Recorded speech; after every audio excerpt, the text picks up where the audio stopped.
السلام علیکم ورحمۃ اللہ وبرکاتہ۔ سامعین گرامی، آج میں آقا دو جہاں صلی اللہ علیہ وآلہ وسلم کی قوت باصرہ یعنی دیکھنے کی قوت سے متعلق کچھ مزید گفتگو کرنا چاہتا ہوں۔ حدیث شریف میں ہے کہ جب حضرت ماعز رضی اللہ تعالی عنہ پر حد جاری کی گئی اور آقا دو جہاں صلی اللہ علیہ وسلم نے حضرت ماعز رضی اللہ تعالی عنہ کو رجم کرنے کا حکم دیا تو کچھ لوگ اس وقت یہ کہہ رہے تھے کہ یہ ایسی موت مر گئے، ان کو چاہیے تھا کہ اپنے جرم چھپائے رکھتے۔ جب آقا دو جہاں صلی اللہ علیہ وسلم نے لوگوں کو یہ باتیں سنی تو رسول اکرم صلی اللہ علیہ وآلہ وسلم نے فرمایا کہ اے لوگو، تم تو ایسی باتیں کر رہے ہیں ان کے متعلق، لیکن میں دیکھ رہا ہوں وہ ایسے پاک ہو گئے ہیں کہ انہ لینغمس فی انہار الجنہ، کہ وہ جنت کی نہروں میں غوطے لگا رہے ہیں۔ آپ دیکھیں کہ آقا دو جہاں صلی اللہ علیہ وآلہ وسلم زمین پہ تھے اور جنت کی نہروں میں جو حضرت ماعز رضی اللہ تعالیٰ عنہ غوطے لگا رہے تھے، آقا دو جہاں صلی اللہ علیہ وآلہ وسلم اس کو دیکھ رہے تھے۔ اسی طرح حضرت ابو ہریرہ رضی اللہ تعالیٰ عنہ روایت کہتے ہیں کہ آقا دو جہاں صلی اللہ علیہ وآلہ وسلم نے جب یہ آیت تلاوت فرمائی کہ فلما تجلی ربہ للجبل جعلہ دکا وخر موسیٰ صعقا، کہ موسیٰ علیہ السلام کو جب اللہ تبارک و تعالیٰ نے پہاڑ پہ اپنی تجلی ڈال کے دکھائی تو موسیٰ علیہ السلام گرے اور بے ہوش ہو گئے، اس تجلی کو برداشت نہیں کر سکے۔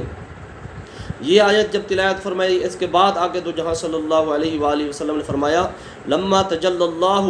لموسیٰ علیہ السلام، کہ جب اللہ تبارک و تعالیٰ نے موسیٰ علیہ السلام کو تجلی دکھائی، کیا ہوا؟ کانا یبصر النملۃ علی الصفا فی اللیلۃ الظلمۃ میسرۃ عشرۃ فراسخ،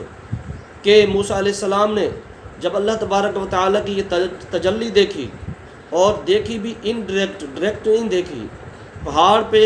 جو اللہ تبارک و تعالیٰ نے تجلی ڈالی اس کو دیکھی اور وہ بھی بے ہوش گئے تھے، ہوش میں نہیں رہے تھے، اس کے باوجود آپ کی آنکھوں میں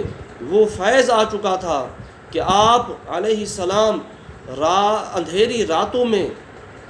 راتوں میں 30 میل دور پہاڑ پہ چلتی ہوئی چونٹی کو دیکھ لیتے تھے۔ سامعین گرامی، آپ غور کریں کہ موسیٰ علیہ السلام نے یہ اللہ تبارک و تعالیٰ کی تجلی دیکھی اور انڈائریکٹ دیکھی، ڈائریکٹ نہیں دیکھی،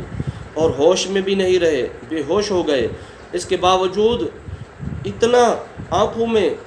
اللہ تبارک و تعالیٰ کی تجلی کا فیض آ چکا تھا کہ آپ اندھیری راتوں میں 30 میل دور پہاڑ پہ چلتی ہوئی چونٹی کو بھی دیکھ لیتے تھے۔ تو آپ غور کریں کہ جس آنکھ نے ایک تجلی کا وہ بھی کروڑواں حصہ دیکھا، وہ بھی انڈائریکٹ دیکھا،